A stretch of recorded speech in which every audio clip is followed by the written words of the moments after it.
HDFC Life Insurance Company Limited FY20 earnings conference call. As a reminder, all participant lines will be in the listen-only mode, and there will be an opportunity for you to ask questions after the presentation concludes.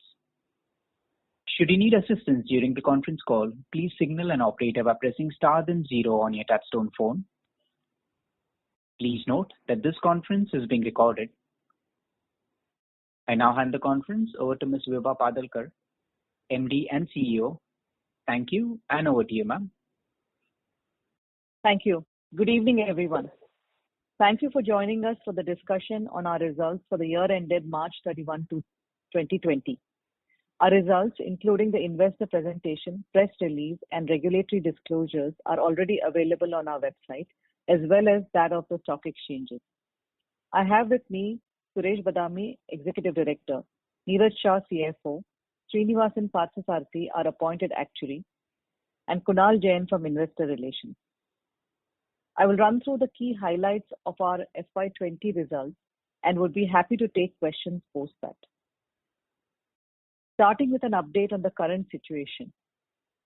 As a result of this pandemic, human lives have been disrupted and organizations around the world are witnessing challenging times. As a responsible corporate citizen, the safety and well-being of our employees, customers, and partners, and ensuring uninterrupted service to our customers are our foremost priorities. The impact of the outbreak has been seen across both new business and renewal collection, with customers wanting to conserve cash till clarity emerges. While it might take some more time for things to settle down and a new normal to emerge, we believe that the structural story for insurance remains intact, and we expect business to emerge stronger at the end of this pandemic. Our existing suite of digital assets has enabled us to continue providing a seamless experience to the end customer from a new business and servicing perspective. On the servicing front, adoption of our digital servicing avenue has seen an overall increase of 67% during the lockdown period, while usage of our bots across WhatsApp, Twitter, and web has increased by 70%. We have settled around 3,000 maturity claims, around 300 death and health claims, made nearly 21,000 annuity payouts, and processed close to 95,000 transactions in the first 15 days of lockdown. With regards to new business, we have seen a jump in the adoption of assets such as chat-based identification tool, pre-conversion verification chat, which allows customers to self-authenticate their details. Our virtual frontline sales model, WISE, enables our sales representatives to connect with customers via video calling and complete the sales process. Next, on business performance. While there was disruption in the last 10 days of March, we have been able to exhibit steady performance and delivery across all key metrics in FY20. We grew by 18% based on individual and overall APE, covering over 6.1 crore lives in FY20. Overall new business premiums have grown at 15% in FY20, leading to a market share of 21.5% amongst private players. We grew by 19% based on individual WRP compared to private industry growth of 5% and overall industry growth of 6%. This led to a 170 basis points increase in market share from 12.5% in FY19 to 14.2% in FY20. We maintained our leadership position in the group segment with a market share of 29%. Our new business margin for FY20 was 25.9%, an increase of 130 basis points over the same period last year. Value of new business grew by 25%, increasing from rupees 1,537 crores in FY19 to rupees 1,919 crores in FY20. A sharp fall in interest rates during the year led to lower EV unwind. This, coupled with strengthening of our persistency and mortality assumptions, resulted in our operating return on embedded value reducing by 200 basis points to 18.1% compared to 20.1% last year. In anticipation of the possibility of worsening mortality due to COVID-19, we have created a COVID reserve, the adequacy of which would be reviewed at regular intervals. Our profit after tax saw a marginal increase over the previous year to rupees 1,295 crores. This is after providing rupees 106 crores for the Yes Bank 81 bonds held by us. New business strain was offset by a robust backbook surplus, which grew by 17%. Our solvency position remains strong at 184% compared to 188% a year ago, with the drop being due to fall in equity markets. We have received board approval to raise Tier 2 capital via subordinated debt. It is an enabling resolution, and the extent and timing of the fundraise will be assessed in due course. The sub-debt would provide greater ability to increase our protection business and additional cushion against further market volatility. Additionally, in line with the IRDAI circular to conserve capital, we have not declared any dividend for FY20. Next, on channel performance. The share of proprietary channels has increased to 36% in FY20 from 32% in the previous year. We remain focused on strengthening our relationship with all our bancassurance partners, including HDFC Bank, and maintain our market share with HDFC Bank. Additionally, our broker channel crossed the milestone of rupees 500 crores APE, growing by more than 1.5x over FY19. We continue to diversify our mix beyond the traditional modes of distribution and have deepened our relationships across 270 partners, including more than 40 in the new ecosystem space. Moving on to the product performance. Our focus on maintaining a balanced product mix has helped us weather multiple business cycles, and we continue to actively pursue the same. Our savings business grew by 18%, while protection grew by 22% in FY20. We continue to address longevity risk for customers through our annuity and long-term income proposition. Protection remains a key focus area for us and accounted for 27.6% of our business in terms of new business premium and 17.2% on weighted premium basis. Individual term protection was at 7.6% of individual APE and grew by 33% over the previous year. 13th-month persistency has improved from 84% to 88%, and 61st-month persistency has improved from 51% to 54% for individual business. We continue to monitor persistency in this difficult period for customers, especially for the ULIP segment. We have also strengthened our assumptions in anticipation of any weakness in persistency. To conclude, we believe that while there are challenges in the short term, as detailed in our IR presentation, there would also be opportunities in terms of increased demand for protection, inorganic growth, and a flip to our reimagining insurance framework, such as work from home and offering innovative digital solutions to customers. We are preparing for multiple scenarios to pan out this year and will dynamically review and react with agility as events unfold. We endeavor to protect our downside risks while staying well poised to spot demand revival as the devastation caused by COVID-19 recedes.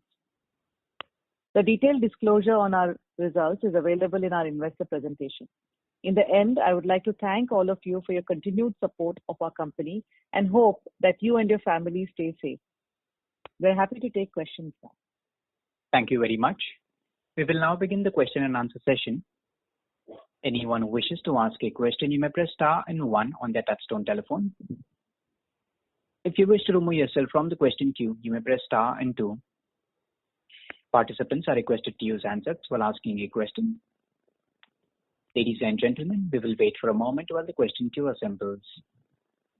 The first question is from the line of Suresh Ganapathy from Macquarie Capital Securities. Please go ahead. Yeah, we've got 2 questions. One is on the any anecdotal thing which you can share with us as to what is the on-the-ground feedback with respect to how people are reacting to this COVID-19 situation? Is there a demand for a higher sum assured or more inquiries picking up? Are companies asking for more, cover for their employees? Anything that you can share with? Yeah, hi Suresh. Yes, certainly. So some things are coming out very clearly. So while if I were to look at March, last 15 days and the degrowth that all of us witnessed, However, my online channel in the same period grew 13%. So against a degrowth in the month of March of 28%, my online channel grew by 13%. Similarly, I'm seeing a term APE growing. And again, just for the standalone month of March, my term share was 10% as against an overall annual share of about 8%. So that too again is showing, again intuitively, that's what we would expect and that's what we are seeing.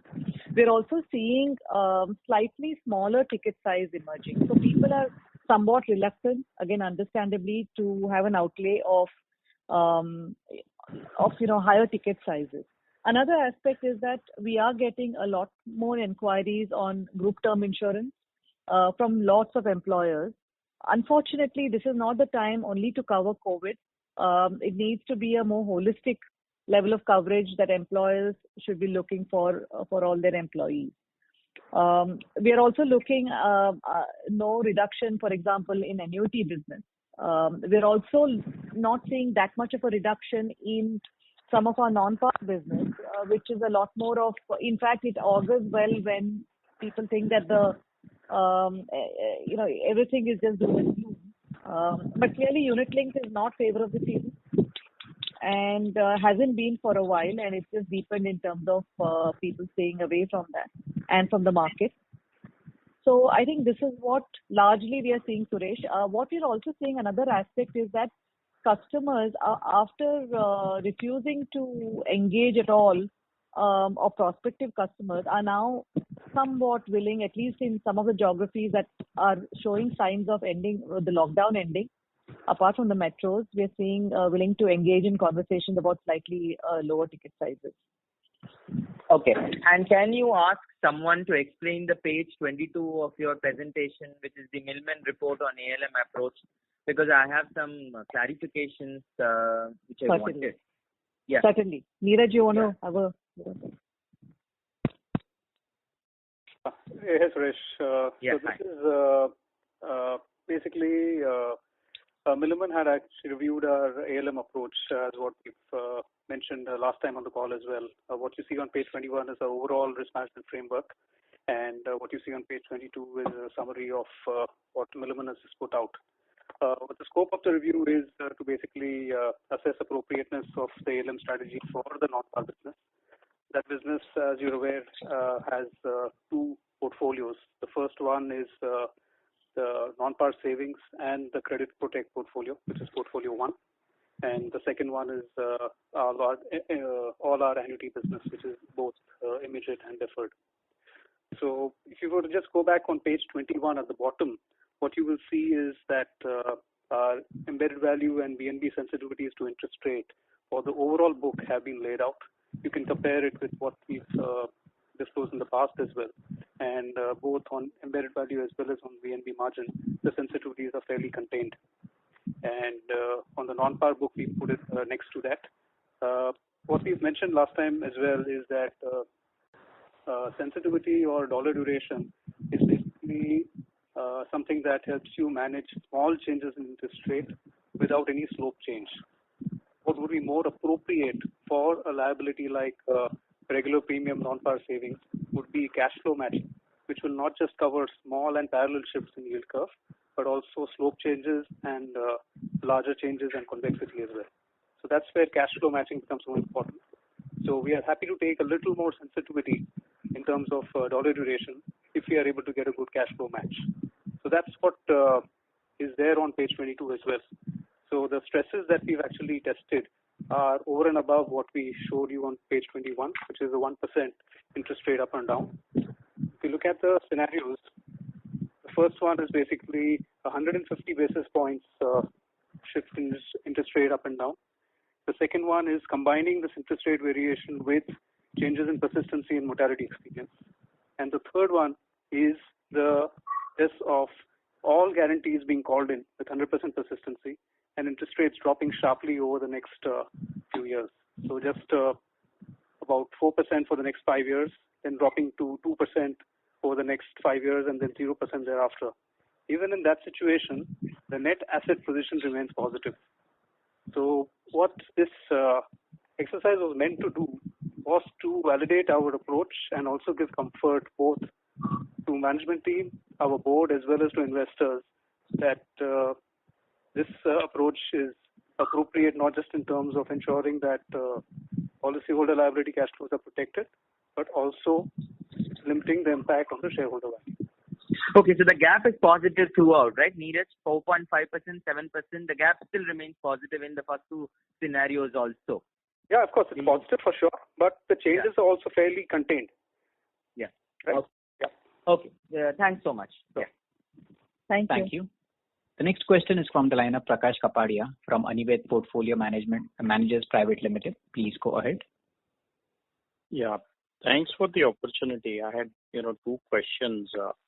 Do we have, any arrangements with, some vendors to ensure, renewals for our existing policyholders or some back-to-back arrangements? Because, these are tough times, so any such arrangement is there? Yeah. When you say arrangement, yes, we have... For a loan or some mismatch. Yeah. So on a loan, apart from unit linked, we are able to give a loan against policy, especially after 2 or 3 premiums have been paid and there is some level of surrender value that is been firmed up. So against that, regulations permit us to give a loan. It is an over-the-counter loan and can also be repaid by the policyholder once that immediate cash flow stress scenario eases off. So we are telling our policyholders that rather than surrendering or lapsing their policy, why don't you take a temporary loan in case you think that you're unsure of the cash flow situation, and then you can always foreclose the loan. There is no minimum tenor. You can foreclose the loan, and so that's something that we're doing. What unfortunately we can't say is for unit-linked policyholders. Regulations earlier used to permit that. That's no longer the case. Okay. So this is excluding the ULIP portfolio. That's correct, yes. And how do we charge? What is the interest rate for the tenure? It is cheaper than taking a personal loan. Quite cheap, much cheaper than a personal loan. And, there have been talks and, discussions at IRDA for a health product. So how different is that product which, standalone health insurers currently offer? And what is the advantage if, a life insurance company have to do it? Yeah, so we also, as a life insurance company, we used to be allowed to sell health indemnity products, but that was withdrawn a few years ago. Our limited point is that the health opportunity is very, very underpenetrated. So largely, if you were to look at, India has one of the highest rates of out-of-pocket spending in healthcare, almost 70%. And when you look at some of the even emerging markets, a lot more coverage is there. So our humble submission is two-pronged. One is that penetration really is still very, very low. So the pie really hasn't expanded. So we would like to help expand the pie. And second is product innovation. That if you're allowed health indemnity, then we can also have product innovation wherein we can ramp down life cover, ramp up health, have health savings account wrapped around health indemnity, and so on. And third is the ease for the customer, because we need to put the customer in the center of everything. And that is, if he goes for medicals once, then, I can just, with very little pain to the customer, I can give him a more comprehensive cover. So all of that means that it makes eminent sense, and it is just too premature for different parts of insurance sectors to say that, this somebody will do and not do. I think really keeping all these things in mind, that's our appeal as a industry. Okay. And upon the board approval for Tier 2, is it due to COVID or the provision which you mentioned because of Yes Bank or reducing reinsurance for higher growth? What's the objective of the fundraise? So no, it is really nothing specific. It's something that we have been toying with even towards the end of February. It's simply that, our solvency ratio has been hovering. We ended at 184%. It was 188%. So it's been hovering around 190% and thereabouts. We have said that as a board-approved policy, at 170%, we will have to think about raising capital. Although even at 170%, it is a fairly comfortable situation, but nevertheless. So given that and given the equity market fall, so our solvency has been impacted by about 10% due to the equity market fall. Not specifically the 81 bonds or something. So it is an overall generic fall that we have witnessed of about 26%. As a result, we thought that when green shoots start appearing, and hopefully it's not that far away, then we should not be strapped. Because imagine a situation wherein lockdown progressively starts disappearing in non-metros. But at the same time, equity markets remain extremely volatile. So there is a pressure on solvency, but demand is also there. And that situation is not entirely inconceivable. And hence we thought that for growth capital, especially from protection point of view, it makes a lot of sense to just make one's capital position and balance sheet a little bit more robust. But even today, we are in a comfortable situation. And the final point is, when you separate out economic solvency versus a factor-based or a rule-based solvency, economic solvency is even more comfortable, or a risk-based solvency. Understood. That's helpful. Thanks. I'll come back if I have more questions. Thank you. Thank you. Before we take the next question, a reminder to the participants, please limit your questions to 2 per participant. Should you have any follow-up, request you to rejoin the queue, please. The next question is from the line of Ajox Frederick from B&K Securities. Please go ahead. Hi, ma'am. Thanks for the opportunity. Ma'am, my questions are pertaining to protection. So we have been hiking protection prices at the far end, like 1 crore plus kind of sum assured, whereas our competitor has been hiking prices on the lower end of sum assured. And as you have pointed out, our recent scenario is tilting customers towards lower ticket sizes. So will this impact our demand in protection sales, retail protection sales going forward? So, for us, we have never been the cheapest, just for the reason that that tends to be a very dangerous game. India has had one of the lowest levels of term prices, and when you look at when you move towards interior India and whether that is really sustainable, one has to be very cautious about it. And plus the limited amount of KYC that is available for us to do any risk-based monitoring. So even before reinsurance pricing and after, I think we haven't really wavered that much. I think we need to price it at a sensible level wherein the mortality risks that we see emerging especially are something that we are able to cover. So to your question, I think we will have to stay competitive, no question about it. But at the same time, we don't want to carry the kind of risks on our balance sheet that we either don't understand or we are very aggressive. So margin impact is not there. That's what you're trying to say here. You have passed on all the reinsurance rate hikes completed with customers? No, that is not the case with us. We will still be competitive and not necessarily pass on all the increases, but we will find other ways of ensuring that we are margin neutral. Okay. And just one more question, ma'am, on servicing clients through video calling. How many clients, my question was more with respect to the sourcing side. So how many clients are okay to do a telemedical, or has the shift, are you seeing a shift dramatically on ground? Yes, we are seeing a pretty major shift on the ground. So if you were to look at telemedical itself, earlier, before COVID, it was hovering, and I'm just going back in time, start of FY20, it was about 8 to 10%. That went up to 24%. Today, we are trending at almost 55% of telemedicals. In volume terms, it has gone up by 50%. So telemedicals, along with a lot of data analysis and making sense of the data that we already have, as well as enriching it with the data that is available, legally available, means that we're able to separate out and understand risk a lot better, and hence be able to increase the amount of telemedicine. So this is going to be a ongoing thing. So it's not just a COVID-related thing that we are relaxing something for COVID. That's something that we would stay away from.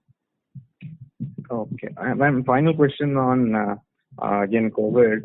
Since not only us, most of the private players have good exposure to Maharashtra and Bombay. During our stress testing, have we factored those things into our mortality risk? Yes, very much. Yes, I can pass it on. So we set up a COVID reserve covering about 4,500 odd lives. Srini, you want to give some color on how we went about that? Yeah. So the way we went about setting up this COVID reserve is we sort of mapped the actual COVID cases across the geographies versus our own lives that are spread around the country, and sort of saw which all pockets are more exposed, and accordingly we've come up with a number where we think we can sort of provide for an extra 4,500 lives over and above the normal mortality that we would experience, and that translates to about 40 odd crores in terms of reserving. So there is a lot of science gone behind whether it's a group product and the individual, and whether it's metro and or town B or C. So a lot of analysis has been sort of done, and we have mapped the entire geography of the country, and across with the actual number of lives that we've written, considering both the individual as well as the group protection products we've written in the last few years, and thereby arrived at this number of 4,500 extra lives that can be covered through this additional reserves. Perfect, sir. Thanks a lot, sir. That was very helpful. Thank you. The next question is from the line of Sumit Kariwala from Morgan Stanley. Please go ahead. Yeah, hi. Thanks for the opportunity. Just wanted to get some color with respect to change in operating assumptions during the year, and also some color on operating variance, what came down, what went up for fiscal year 20. Srini, why don't you give this? Yeah. See, operating assumption, you would have seen in that investor deck that the operating variance has been largely positive. But in spite of that, we've gone about strengthening assumptions, mainly on the back of the COVID scenario. We've primarily strengthened our persistency assumption across all cohorts, across all segments, UL, participating and non-par, because we don't know what the customer's propensity to pay would be. But like I said, the operating variance is largely positive. It's only because of this COVID that we sort of set up these additional prudence in the assumptions. And they are mainly centered around persistency for the three segments I mentioned.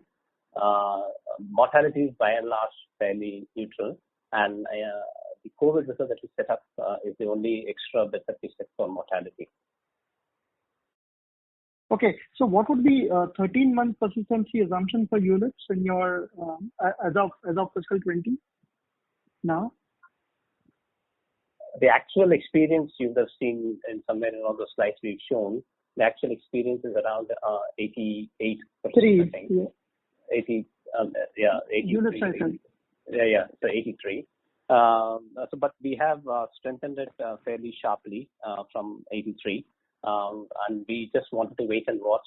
And if everything goes normal in the first quarter or few quarters, then we'll probably unwind those prudence from the persistency assumptions. See, because just to interrupt, Sumit, we are seeing cash conservation, like I mentioned in my opening comments. So while us and I'm sure all other insurance companies also will try and reach out to the customers once this immediate panic situation, people come to grips with it. And hopefully with a lag, they will pay their premiums and we are able to reinstate their policies.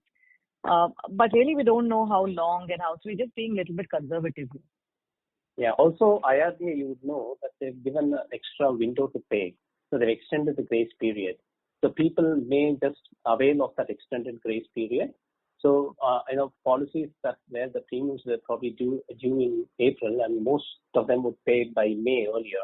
Now, in the new scenario, they may actually pay it in June. So, since the situation is evolving, we were a little bit more cautious in setting the assumptions, in spite of the fairly positive experience we've seen in the various segments. Okay. So, final short question. Mr. Kariwala. Sorry to interrupt, sir, but if you have any follow-up, request you to rejoin the queue, please. No problem. Thank you. Thank you. The next question.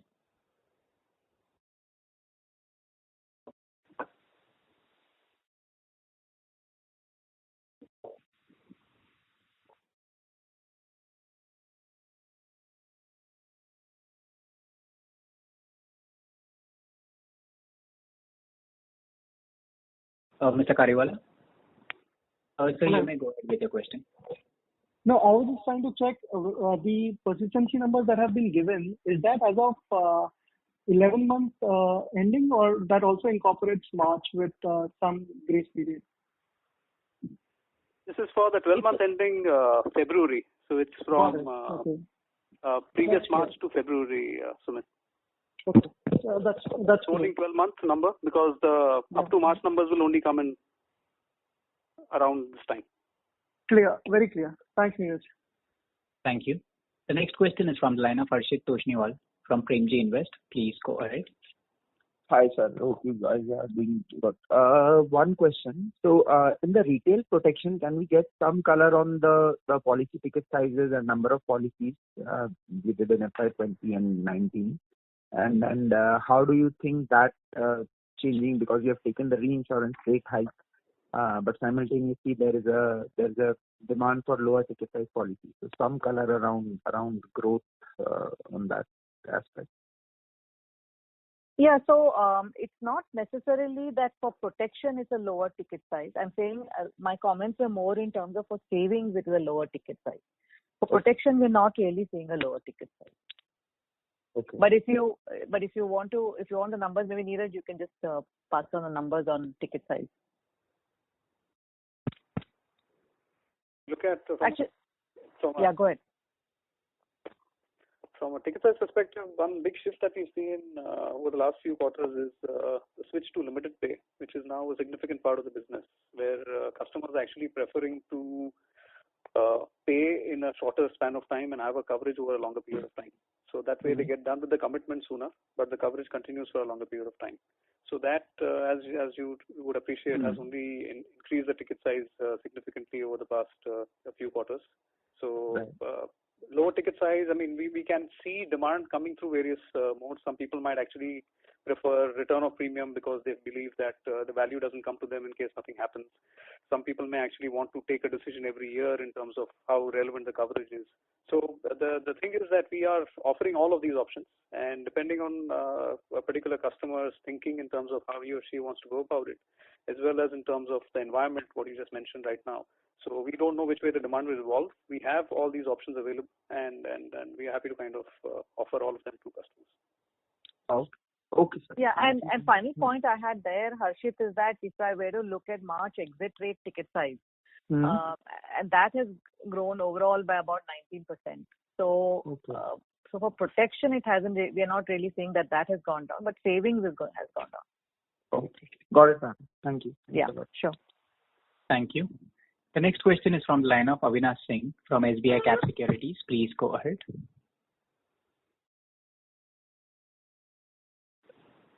Mr. Singh, your line is in talk mode. If you have muted yourself from the handset, kindly unmute yourself, please. Yeah, hi. Good afternoon. Quickly, two questions. One, if you can please provide that 10 billion or almost 5.5% negative economic variances in your EV walkthrough. What is the contribution of the reference rate going down, and what's the impact of equity market fall? And the second one is that if I look put together the revenue account and shareholder account, total bad investment provision for the full year this year is almost close to 8 billion. That was last year almost just 1 billion. So apart from Yes Tax, Tier 1, what are the other what are the other key names there? Thank you. Yeah, Srini, do you want to take the first part Yes, and then maybe followed by I can. Yeah. Yeah, I can. Yeah.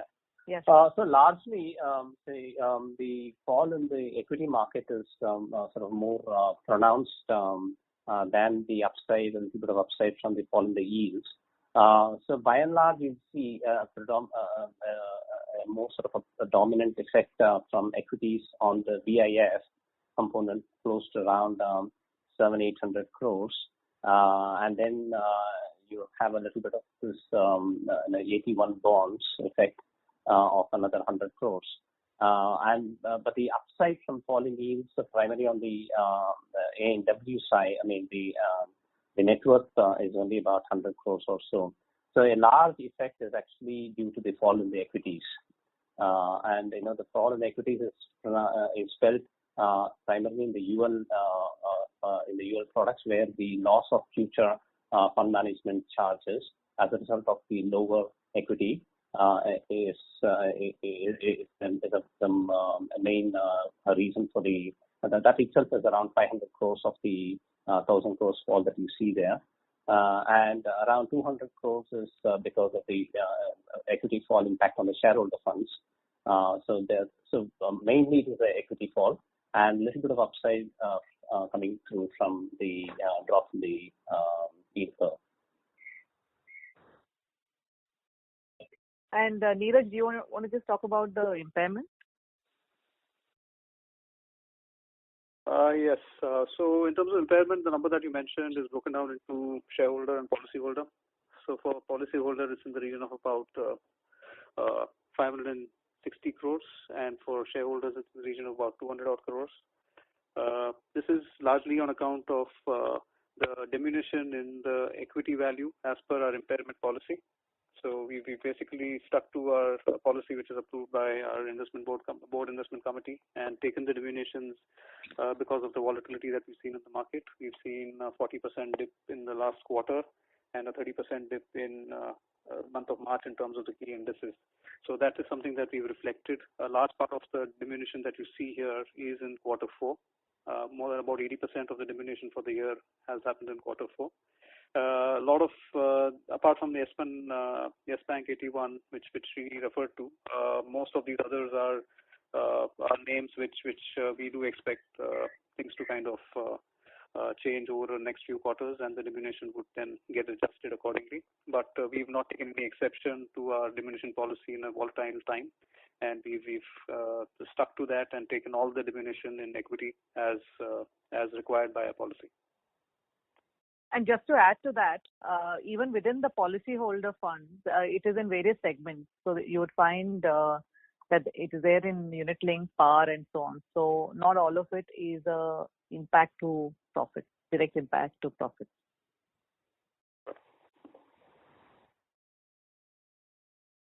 Thank you. The next question is from the line of Udit Kariwala from Ambit Capital. Please go ahead. Thank you for taking my question. My first question is in terms of the sensitivity analysis. I think the numbers for persistency, interest rate, and tax rate have gone up. Can you throw some light on this? Srini, you want to start off and then maybe Neeraj can add? Yeah. So the numbers are fairly stable. In fact, we saw on account of persistency actually come down from the previous quarters because of the strengthening of the assumptions I talked about earlier in the persistency. The EV itself has taken a hit because of the assumptions changes, and because the EV itself has come down, any stresses on a reduced EV would actually come down correspondingly.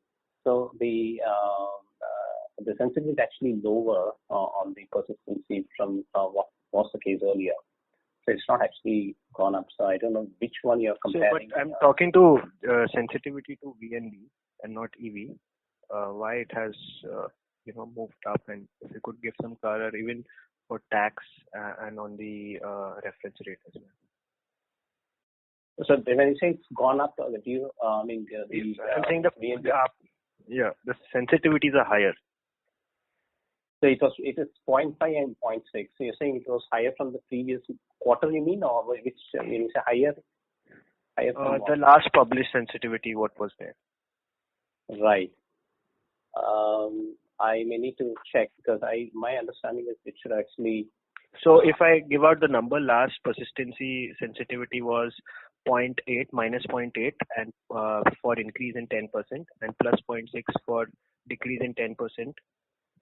Now it has gone up to minus 2.1 and 2.1 for increase and decrease respectively. Even the tax rate sensitivity has moved up from 17.4 negative to minus 20. And the reference rate has also gone up. So just wanted to understand this. Right. So Srini, this would be a change in product mix to some extent, and also the assumption changes. So you could maybe refer to that. And probably I can connect after the call on this. The other thing which I wanted to check is on the effective tax rate. Has that been factored in, and what is the impact, if any? Neeraj, you want to have a go? Yes, so that's been done. In fact, we discussed this at the time of this whole budget situation as well. So the effective tax rate for us, in fact, this time has gone down, and whatever changes that we expect in FY21 have already been factored into our embedded value and our VNB. So this time the ETR, our effective tax rate was lower because of lower surplus due to higher growth and higher dividend income that we received. So we had a lower effective tax rate this year. FY21, because of the abolishment of DDT, the impact of that we stated earlier as well is about 0.2% on our VNB and about 0.2% on our EV. Sorry, 0.2 on VNB and 0.2 on EV, on a negative side, right? Yeah, on the negative side, 0.3% on VNB and 0.2% on EV. Okay, thank you so much. That's it from my side. The next question is from the line of Ravi Naredi from Naredi Investment. Please go ahead. Hello, ma'am. Yes, sir. Just would like to know how much reinsurance we are doing and whom we do this insurance. So we have various reinsurance companies with whom we have treaty agreements. And the amount that we retain also varies from different lines of business. So what we retain, for example, on our individual protection is very different from what we would retain on some of our savings products, and we also have a quota share. So it is quite varied in terms of different lines of business. So this reinsurance, the reason for the increase in reinsurance premium that you see is largely because of us writing more protection business. Okay. And this reinsurance we are doing from Indian companies or foreign companies? We do from all companies. Whoever is willing to work with us, we do it. Okay. And ma'am, income from investment is lost around 10,229 crore. Will you highlight what is the matter? Yes, because everything is on track except the mark-to-market loss due to the equity markets having fallen by about 26%. And that is in the range of 12,000 crore. We are required by regulations to whatever portfolio that we have, the 1.24 trillion or 1,24,000 crores, that we have to mark-to-market at least in terms of whatever the prices, prevailing rates are as of 31st of March. And this is nothing but the mark-to-market loss that you see. And the reason for this is basically because insurance companies need to recognize premium as revenue, and any change in that is basically coming as either increase or decrease in revenue or income. What happens here is that if the markets are down and the income is shown as lower, that would also reduce your reserves and liability to the same extent. So the impact on P&L is really a second order effect of any lower FMC on a lower base. Okay. All the best. Thank you. Thanks, sir. Thank you.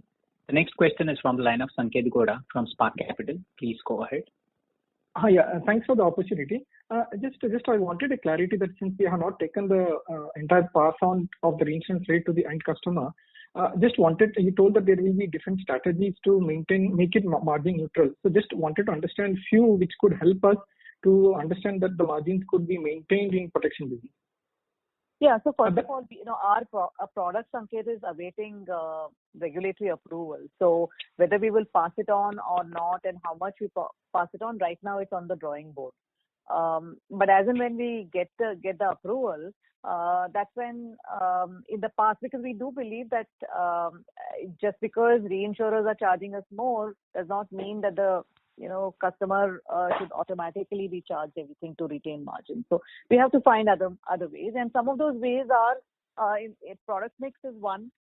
Even if you look at on par itself, our margins on par without really giving specific numbers have expanded 150 basis points. So there are different ways of just stretching margins. There's also bringing down the cost of acquisition. There is also some also in terms of how much we retain on books that we feel fairly comfortable, so we don't have to necessarily reinsure every part of our business, and so on. So it is, we have 4 or 5 different kinds of levers, some big, some small, for us to be able to cushion the part that we don't pass on. Okay, so basically it means that probably if you don't pass on the rate hike completely, we might take a bit of hit on the protection margin, but it should be compensated by the better margins in the savings side, like by increasing the margins in par business, or more retaining, or cost of acquisition coming down, kind of a thing. Is my understanding right? Yeah, so we always take a portfolio approach. So we look at portfolio margins rather than at a segment level, because ultimately it's at a company level margin, and there will always be these pushes and pulls. Yeah, and just one more thing which I wanted to understand is that our VNB margin assumption changes is 60 bits, negative 60 bits, but 20 bits is coming from effective tax rate. So just wanted to understand where is that 40 bits coming from, and similarly that operating assumption changes of 1.2 billion rupees what we made in the EV. Can we get that broader breakup into effective tax rate, cost, and persistency? Neeraj, you want to start off on that? Yes, if you look at the VNB sensitivities,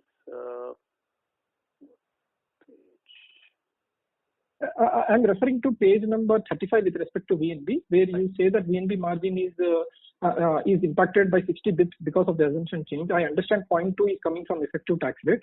So I just wanted to understand where that 40 bits is coming from. And second, with respect to the EV waterfall chart, which is in page number 10, where operating assumption changes is minus 0.2. So I believe some portion is effective tax rate, and where is the other part coming from? So we mentioned earlier on the call as well. So what we've done is this time, effective tax rate is one, but also we mentioned that we've strengthened our assumptions. Assumptions are both in terms of mortality as well as in terms of persistency. So what we've done is that we've reviewed the experience of March that's happened post COVID. We've also taken some sort of estimates in terms of how we believe persistency will pan out going forward. Srini alluded to that in terms of actual persistency versus the stresses that we've taken.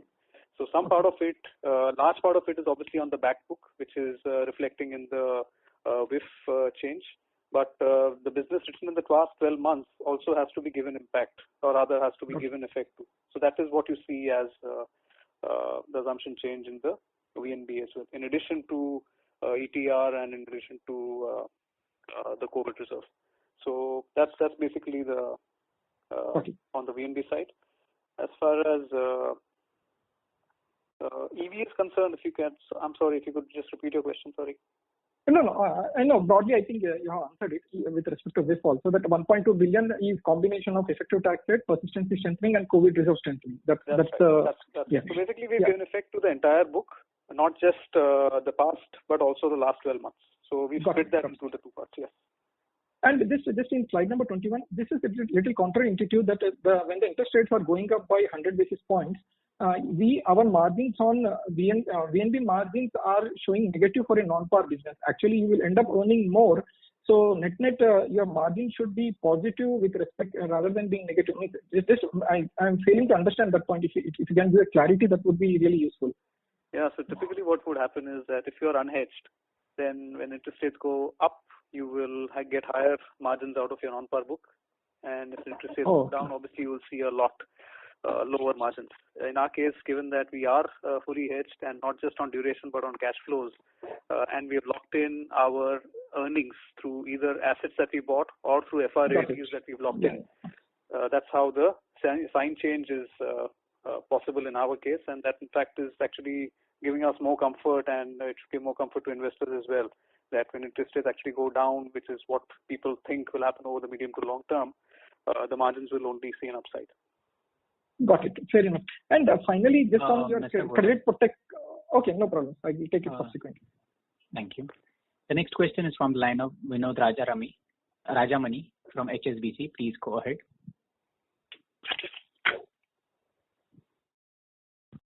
Hello.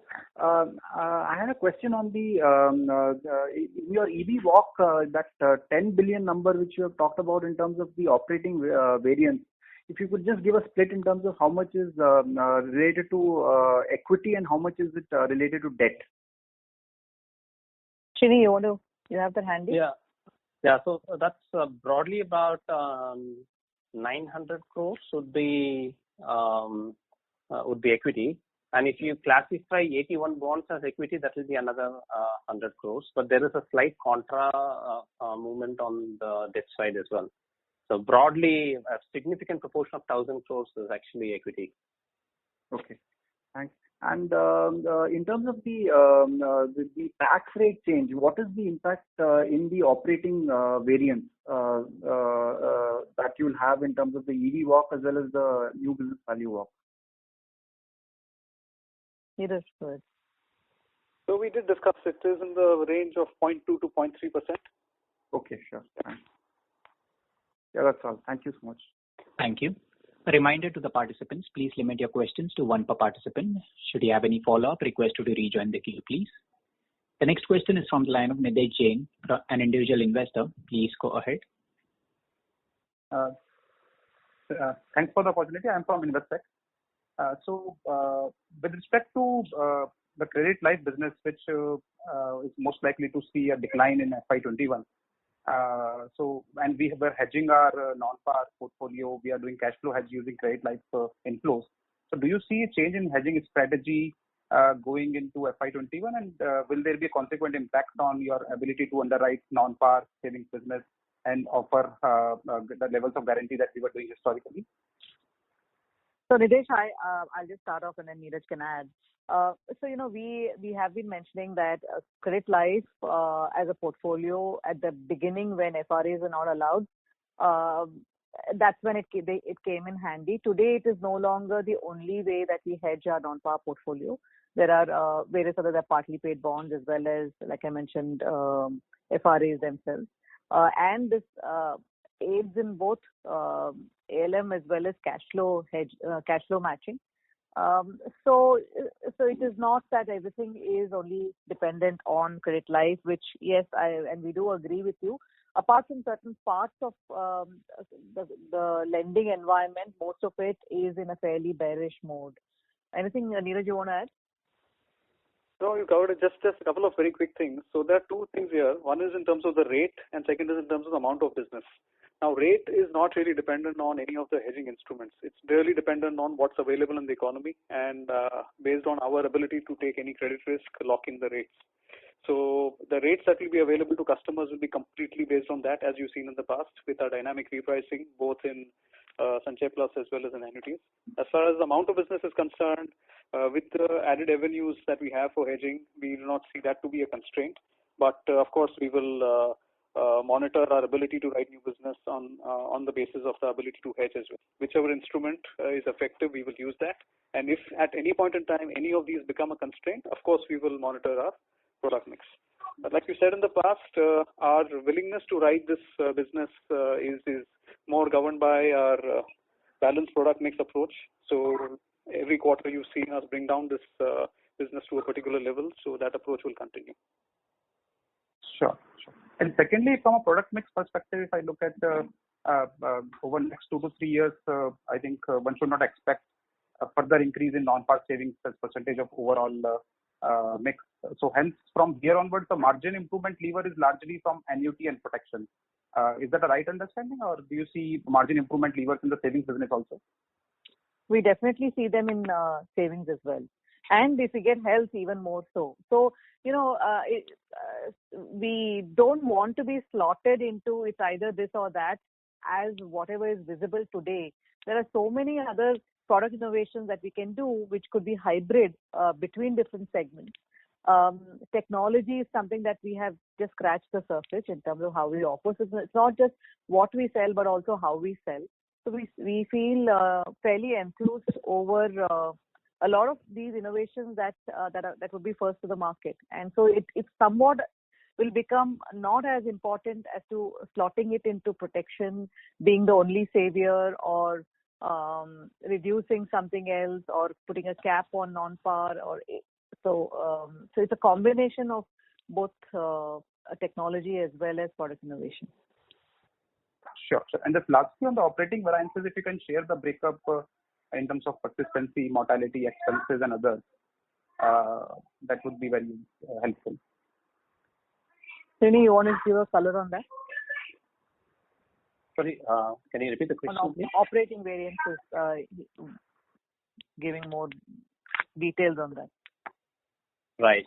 So operating variance is, largely the persistency variance, mortality, and expense variance. So by and large, we are positive on every one of them, because of the various initiatives we put in place to strengthen the 13th month persistency and mortality due to optimal reinsurance protection we've got, and also cost control. All these things have resulted in various aspects of the operating variance broadly, within our assumptions.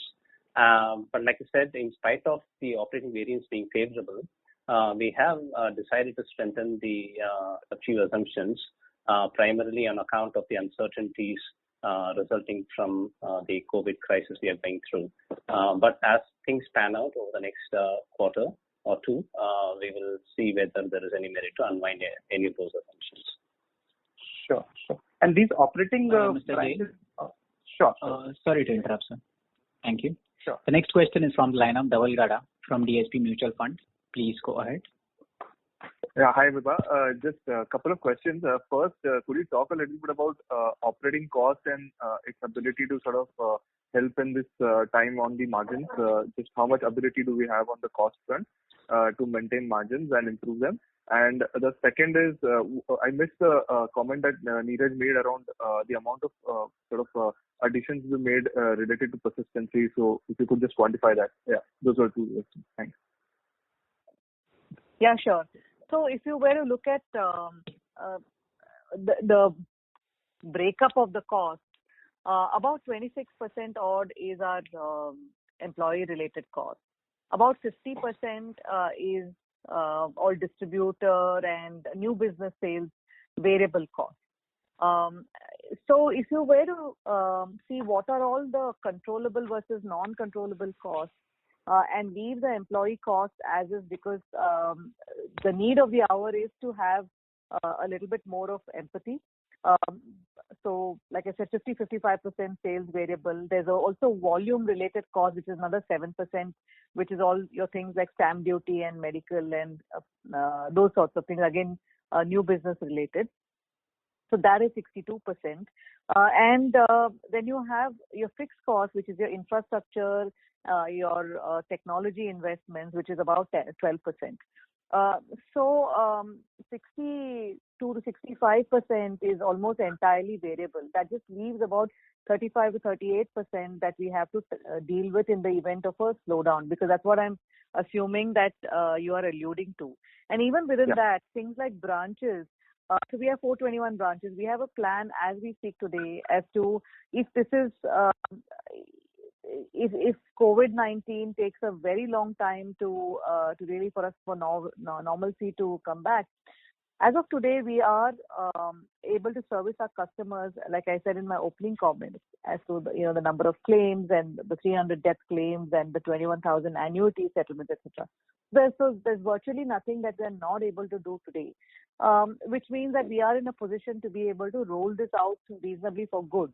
And which means that we might not require that many touch points. Of course, this will be subject to some of our conversations with the regulator. But the point is, in terms of if there is that much of deep pain and for the survival of the sector, some of those measures might become very, very pertinent. But as of today, so we want to have a very calibrated approach. All the homework is done as of almost a fortnight back. Of what we need to do in which scenarios. We have 3 scenarios that we have worked out on, and we will wait and watch and react as those scenarios hopefully don't pan out, because we also need to have an eye on when growth starts coming back. We have good people, we have good investments made, and it's very easy to roll back, but more difficult to build once again. So really it needs to be in a calibrated manner. But like I said, the homework has been done, and we are ready with plans under the different scenarios. Understood. And just on the... sorry to interrupt, sir, but for any follow-up, request you to rejoin the queue, please. Sure. Next question is from the line of Nischint from Kotak. Please go ahead. Yeah, hi.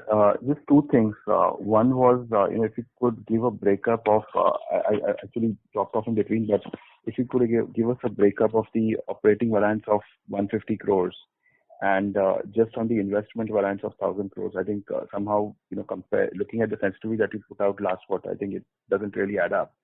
And second one was on the COVID 2019 kind of results. What kind of impact do you really see on the business? Srini, you want to have a go at? Yeah. See, I think the same question got asked a while ago from someone. So the operating variance on all the parameters, they are positive. They add up to around 150 crores, and every one of them is positive. On the investment variance, I was saying earlier that out of 1,000 crores, broadly around 900 crores is due to equity fall. And if you classify 81 bonds as equity, then it is another 100 crores fall due to equity. And remaining small amount is due to debts. But debt you should have a positive, right? Yeah, very small positive, but you have a contra because it was, I don't know how you classify the 81 bonds and all, but that's actual diminution. So debts you will get a positive because of the drop in the yield curve, but that's not as much as it because it's more than counterbalanced. I mean, you're suggesting that's what offset by the credit downgrade? No, since you have the EV on a risk-free curve, so the EV is always on a risk-free basis. You don't get credits for any, so it's on RFR basis, the risk-free curve that we use for valuing EV. So but when you actually have a market crash or bonds not sort of having a repayment issue like in the S Bank 81, then there will be a actual downgrade or a diminution. So, but of the 1,000 crores, predominantly more than 900 crores is due to equity fall. Sure. Just on COVID 2019, if you could just kind of maybe put some numbers to what you're really looking at. So COVID reserves, we've set up around 40 odd crores for COVID, and that is based on what the actual spread of the pandemic across the country, and we mapped that geographical spread with our number of lives where we've written across various states and cities. And we also overlaid the the age profile because COVID typically affects a certain age band. So mainly say 45, 50 year plus comorbidities, people who have diabetes or hypertension. So we sort of classified the various pockets of our book and compared that with the actual spread of the pandemic in the country. and we also take an account of the various age bands in which people have fall under, and accordingly come up with this number of around 40 odd crores, which translates to around 4,500 odd extra lives that we have provided for due to COVID. Sure. Thank you. Thank you. The next question is from the line of Mayank Burediwala from Franklin Templeton. Please go ahead. Hey, hi. Thanks for taking my question. I just have a follow-up on those disclosures that you have provided on the non-par guaranteed book, the 3 stress scenario tests that you have done. And I understand under every scenario, the equity value on that particular book remains positive.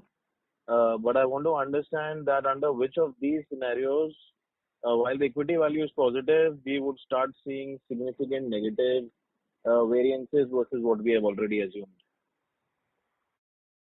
onto the risk. So, Frank, basically, this net asset liability position is reflective of change in shareholder value or the volatility in that. If your question was around equity values, there is no equity that we hold in this portfolio. It's all debt. So this what you see, the net asset liability position change is basically the upwards or downward change in that given any of these stress scenarios. So that's what this indicates. And if you see it in conjunction with the earlier slide, it tells you the impact at an overall level. It gives you impact for the entire non-par portfolio on base case interest rate changes as well. So these are the 3 additional stress scenarios that we've taken, which combines or rather talks about a higher change in interest rate and combining with demographic changes as well in terms of persistency. So this is the change in shareholder value in case these changes do happen. Got it. Understood. Also in terms... So for any follow-up, request you to rejoin the queue, please. Sure. The next question is from the line of Shreya Shivani from CLSA India Private Limited. Please go ahead. Yeah, thank you for the opportunity. I have 2 questions. First is on the guaranteed product, the non-par savings product. So can you give some light on what is the current guaranteed IRR that you're offering and how much cut have we taken overall with the first product which was launched back in March 19 to now? And how much demand, do you think the demand of this product over FY21, keeping in mind that it is a year impacted by pandemic, so what is your demand outlook on this product? And my second question is on the unwind rate. So I wanted to understand if the FY20 unwind rate is based as of March 20 or is it based as of March 19? Because I see that the unwind rate has come down to 7.5% now. So if you can help me understand this and any guidance on how it will be going ahead. Thank you. So as far as demand for non-par is concerned, it's you have to see it in. So before that, in terms of repricing, we repriced our product numerous times. We've discussed this, whether it's annuity or the non-par product. We started with offering guaranteed rates of around 6% when the interest rates were in the 8% range, and we've kept these in line with what's available in the market, and ensuring that our spread is enough to manage our risk, expenses, and margins. So we've kind of maintained that. From a demand perspective, we do not see this in absolute terms. We need to see it in relative terms. When interest rates go down in the economy, they will also affect fixed deposit rates, savings bank rates, small savings rates, as we've seen recently. So what our product needs to compete with is with all of these instruments. And on a tax-adjusted basis, the proposition still remains attractive. So in an uncertain environment, even if interest rates go down, the demand for this product category should be fairly healthy. How much we want to do will depend on what we all discussed earlier in terms of maintaining a balanced product mix and ensuring that the portfolio is always fully hedged. As far as the unwind is concerned, we did mention that interest rates have come off in the 90 to 110 basis points range over the last year, and our unwind rate, which was in the range has come down to about 7.5, 7.6. So it's about it kind of completely reflects the change that have happened in the interest rate scenario over the last 12 months. Sure, understood. Thank you very much. Thank you. The next question is on the line of Rishabh Parekh from Siddhi Securities. Please go ahead. Hi, I had two questions. One is, Vibha, how are you seeing the behavior till date of renewal post this COVID crisis? Are you seeing a sharp reduction? While I appreciate that you have strengthened your persistency assumptions, but just how has the behavior been on the ground is my first question. And my second question is the persistency. I just heard a previous caller ask if the persistency was only till February because the March data would be coming out now. So just wanted to clarify if all the persistencies mentioned in the presentation were till February and not March. Thanks. Yeah, hi Rishabh. Yes, what we are beginning to see is that there is a slowdown. How much is a slowdown? Anything up between 40 to 50% in terms of delayed collections is what we are saying. Is it alarming? We need to see because it could also be a function of the fact that they have now one more month to pay premium while we're still counseling people and reaching out to say that pay your premiums on time. But as of now, there is a strong, like I mentioned, cash conservation. To your second question, yes, it's as of February. And so just wanted to understand, is this is the kind of experience that we have baked into our operating assumption strengthening. Would that be fair to assume? We have baked that into our assumption strengthening and more so on unit link. Okay, thank you. Okay. Thank you. The next question is from the line of Pawan from IIFL. Please go ahead. Thank you, ma'am, for the opportunity. My question is on the future growth of the business. Like you mentioned that you will be looking at protection as the main focus area, and also mentioned that the non-par, while the interest rates have reduced, it still remains competitive with respect to what are the other products in the market available. But if you look at the savings, the protection product, it has become like race to bottom with all the other players coming in and focusing more and more on the protection. Like every call you attend, everyone says that protection is their new focus product. ULIPs are out of favor because of the market conditions. And non-par, while you say that it still remains attractive, the interest rates are regularly going down year over year. I mean, at least over the last 1 year. So looking at next 3 to 5 years, what would be the focus areas for the growth? Where would the growth be coming from? Thank you. Yeah. So I'll start off and maybe Suresh, you can add. Yeah. We and even my earlier comments, we don't believe that protection is the only lever and protection is the only way forward for insurance. There is a reason why in India savings-led insurance made a lot of sense. And even today, if I were to look at who are my customers and who is buying insurance, there is a sizable population that's about, say, 48 years of age. And perhaps not still a happy convert to only buying protection. And so we are a firm believer that we are catering to India and Bharat and want to penetrate into smaller ticket sizes, more into hinterland, more into non-salaried class.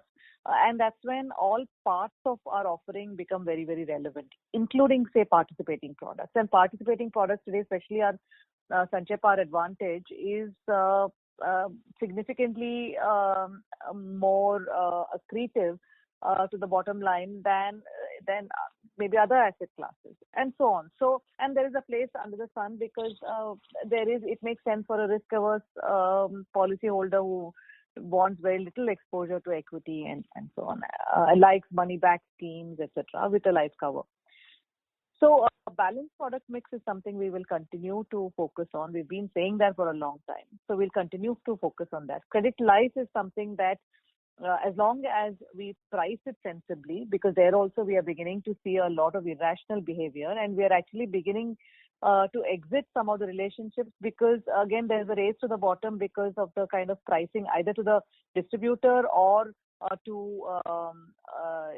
or in terms of how cheap you make the product, and not really covering your the kind of claims experience that one is seeing, especially in MFI. And and GTI also is making a lot of sense to us. Health through on the group platform is making a lot of sense. Pension continues. This is the first time we've introduced a slide. Maybe it was too early in terms of the call, but pension is another different way of looking at longevity risk. So for us, it is many tongs in the fire as against only protection. Suresh, you want to add something? Yeah, so you covered it, but just to share with you, I think one of the things that we see is an opportunity across mortality, morbidity, and longevity. We have probably the maximum range of products which we have been selling to on goal base. So if you were to really look at our customer base, it's not that there is no opportunity for ULIP even in this market. So there is a set of customers who've seen a correction who probably need to rebalance their portfolio. A lot of the customers who are looking at non-par products still see us as compared to many other asset classes. Even for the earlier question which had come, a lot of the customers who had invested in non-par products at higher interest rates earlier, you can see very high persistency which will probably remain. So, we don't see that risk there. Similarly, in terms of protection, I don't think customers out there are only going to go just based on pricing. A lot of the decisions by the customer depend on claim rates, depends on which company, which brand, what are the features of the particular product. And we do believe there is a lot of innovation which can happen in terms, even just not the vanilla product, in terms of being able to cover. So we're not really worried about the markets. Like Vibha said that, look, there are the annuity market and the annuity segment in that age group. Even if we were to look at our own customer base, the opportunity to upsell and cross-sell is so large that we can go back to a certain set of customers and sell any of these products. So we don't really see a worry in terms of which pool. We want to remain profitable, but I do think that there's enough opportunity out there to reach out to a lot of customers who anyway are getting more aware and inclined towards life insurance now. Thank you, everyone. Thank you. Thank you. The next question is from the line of Hitesh Arora from Unifi Capital. Please go ahead. Yeah. Now, could you give a sense of the business that was lost due to COVID in the last, say, 15, 16 calendar days of the financial year? And the second was, because the medical checkup, it's not possible these days. Do you limit at what sum assured are you going for with currently? And beyond that, how do you tackle that? So there's some lost business there as well, right? So how do you tackle that? Yeah, so on that, in terms of loss of revenue, about 1,000 to 1,100 crores, new business and renewal premium put together is our estimate. Suresh, you want to add anything? I meant in terms of, say, it would be in terms of VNB, what would be the number? You can assume a similar kind of a product mix. Okay. So this number multiplied with the margin? This I'm talking about both new business and renewal put together. Okay. Yeah. Thank you. The next question is Pratik from Nippon Asset Management. Please go ahead. Hello. Yeah, hi. Am I audible? Yeah, hi, ma'am. Yes. Ma'am, I was just thinking this. There are two, if I may say, headwinds for us this year, which would be, as you just talked about, credit life being a muted year because of lower disbursement growth. And secondly, on the protection side, the reinsurance cost might be passed on in a graded manner, or you would look at alternative strategies. And given that the protection segment for us, when it comes to VNB, is a substantial part, I'm just thinking as to if you could, again, talk some clarity as to how will this get compensated when it comes to VNB margins, because as I said, this is a substantial part of your VNB. And second is, ma'am, in your individual protection, I see growth of 23% on a YOY basis. But given that share of limited pay would be higher, could you also talk about in terms of number of policies, what kind of growth have we seen? Thank you. Yeah, so you asked 2-3 questions. So if I recall, the first question is in terms of your VNB and what your protection could have. Was that your first question? No, my first question was that your protection is a VNB is a dominant. I mean, within your VNB, protection is a dominant part, and there are Not two as headwinds. no. So I just want to. It is an important part, but not necessarily a dominant part. Now I recall in terms of your credit life. In fact, the credit life slowdown will actually be some of and are exiting some of the partnerships like I talked about, wherein there is irrational pricing or the trends on mortality. Absolutely, we are unable to price those kind of trends. It will be margin accretive rather than depletive. So that's on credit life. From a margin perspective, not absolute perspective, I'm assuming, because the lower margin products. No, even on that, even on absolute VNB, because some of this are loss making. Okay. Right. So, and that's why we want to exit. Otherwise, we won't exit it. It just doesn't make sense at all. And there's no roadmap also for us to get some clarity as to when are we likely to and if we are going to break even at all. Right? Sure. And the last. Last and one. The question was on limited pay. Could you just split the growth of your individual protection into number of policies versus ticket size, if it's possible? Neeraj, do you have that information ready? Otherwise, we can give it to you separately. Yeah, I think we'll just connect offline, please, for this. Sure. So, and Vibha, what is family policy density and client policy density? This is on slide 32. Just give me a second. Some additional customer insights. I'm assuming these customer insights are based on your own customers, right? Yes. Yeah. These are all our own insights. Yeah. So what is family policy density? So how do you define it? This is number of people in that family. So on average, close to 4 people. And client policy density is what? So this is wherein this will be at a unique customer level, and what will be there at the overall family. So you could have various policies in a particular family across multiple products. Correct. And client policy is that where we have upsold to that client. So 1.3 policies is the average policy that our customers have. And 3.7 is per family? Per family, yeah. Ma'am, so then the potential to farm is lower than hunt right now, because if there are 4 policies per family for your customers, then incrementally you'll have to add new customers. Is that the way to think about it? Not really, because not all of them unfortunately hold on to their policies. If you look at persistency data, that would be the case if they continue to pay their premiums. But for whatever reason, they stop paying. They are completely underinsured. So you can go back to them. And when you look at term rates versus term rates that prevailed in India maybe 4-5 years ago, the rates today are, even before the reinsurance and all that saga started, but the rates are as anything between 30 to 40% cheaper. So there's always a conversation, or there's a product innovation that has happened, and we are known for product innovation. So for us to go back and say that, okay, you now have very little cover, are you interested in doing this at a much lower cost? Sure, ma'am. Thank you so much. Thank you. Sure. Thank you. Thank you. We take the next question from the line of Raja Kumar V, an individual investor. Please go ahead. Yeah, good evening, ma'am. I have a question on the provisions for diminution of investments. I see that the provision line appearing twice in the P&L. Now, it would be helpful if you could give some color to that, and also want to know that the markets have recovered since March, so whether any of these provisions would reverse in the coming quarter. I'm sorry, your voice was a little faint. If you could just please repeat that.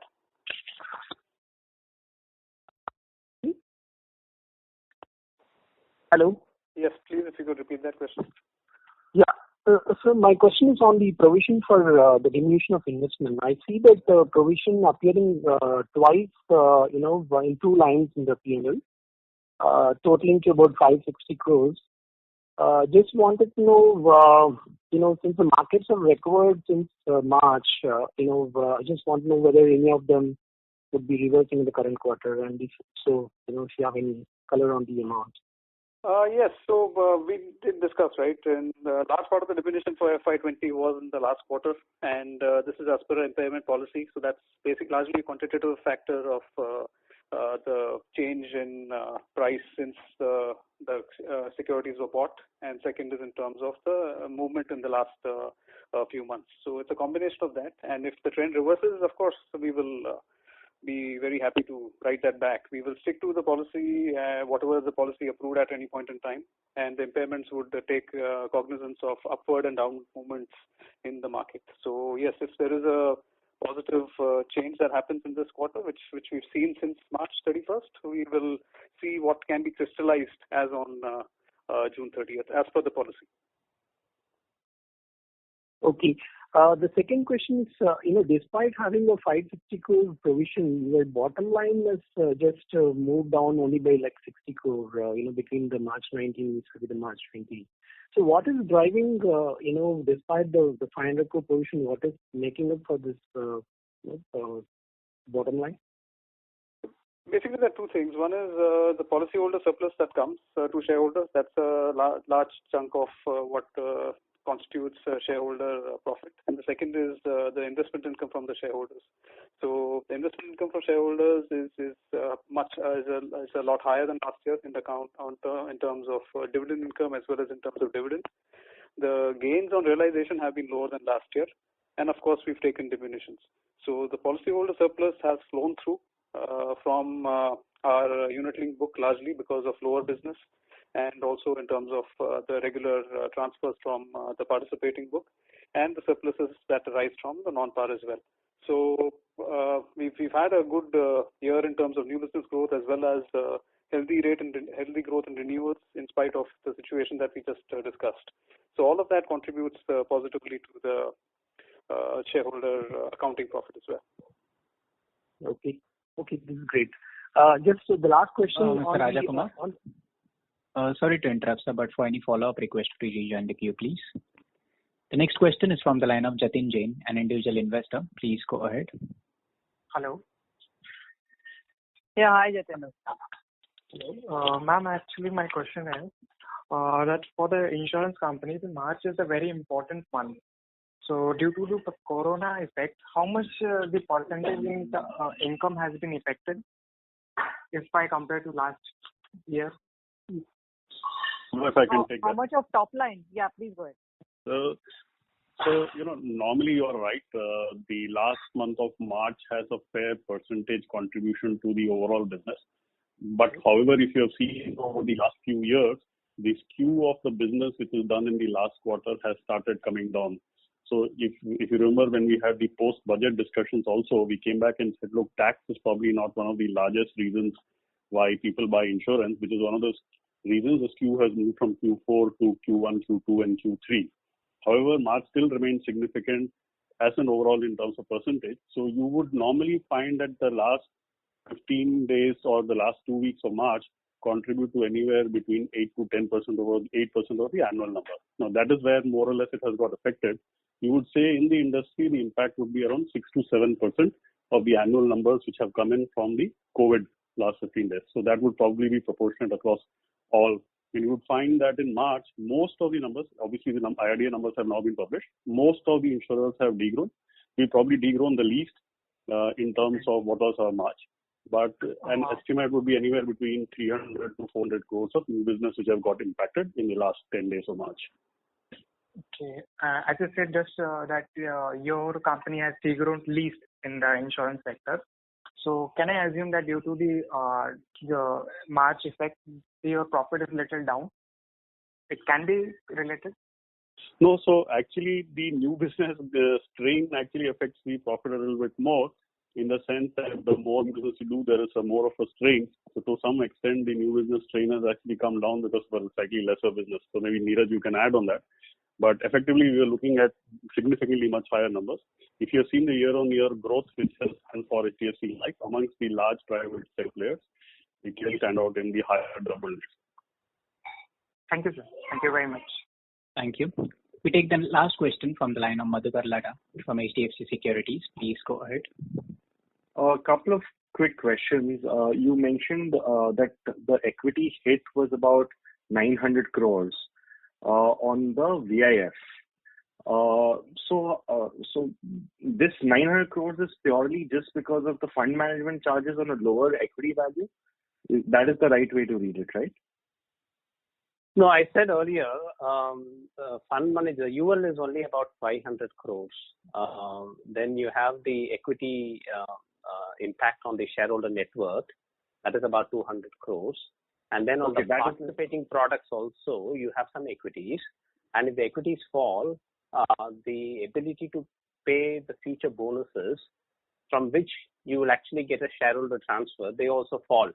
So it is a projection of how much the total loss in the future transfers as bonus to the PAR customers also has a contributory effect in the fall of equities. But the UNSMC alone is around the 500 crores. And 200 crores is around PAR. The shareholders. And 200 crores, another 200 crores is in the shareholder equity. Understood. And then back to the non-PAR, additional disclosures that you've given. So, in the three scenarios, our net asset position actually becomes is still positive, but it is slightly lower than what we have incorporated in our EV. Right? That's the right way of reading it, right? Well, the right way to look at it is basically the base EV captures our best estimate assumptions of each of these elements, whether it's the interest rate or policyholder behavior. Stresses in normal course are something that we put out in our sensitivity slide. These are severe stresses to one part of our portfolio. So the impact of which is mentioned at the bottom of page 21, and the results of these stresses are what you're talking about on page 22. Now, this is basically to give the management, board, shareholders, and all of us comfort that even if there are severe stresses, what is the movement in the value of the shareholders? That is what this tells you. Because if you look at any extreme stresses, for example, if equity markets go down by 30%, the impact on embedded value and VNB will be higher than what it would be in normal course. Now, that's obviously going to be the case. Interest rates fall by 3%, it will affect the portfolio in different ways from what it would affect if interest rates fall by 1%. So this is basically just severity of the test. If you were to look at it in terms of the regular sensitivities that you do, sensitivities, like Srini explained, have in fact come down across each of those elements, whether it's persistency, interest rate, because of a balanced portfolio. Yeah, but this minus 4.5% or minus 7% is on a baseline EV which we have on a baseline sort of assumption that we have incorporated. So, what percentage would these two portfolios sort of contribute in our EV? So, in terms of our value of in-force, that's fairly well spread between unit-linked, participating, and non-participating. So the impact that you see is on this portfolio, which will be one portion of the WIF. We are not talking about how much of WIF is coming from each of these components, but is reasonably well distributed across unit-linked, participating, and non-participating. And what you see on page 21 is the result of the interest rates that you would apply on interest rate. Right. All right. Thank you. That will be it from my side. Yeah. Thank you. I now hand the conference over to Ms. Vibha Padalkar for closing comments.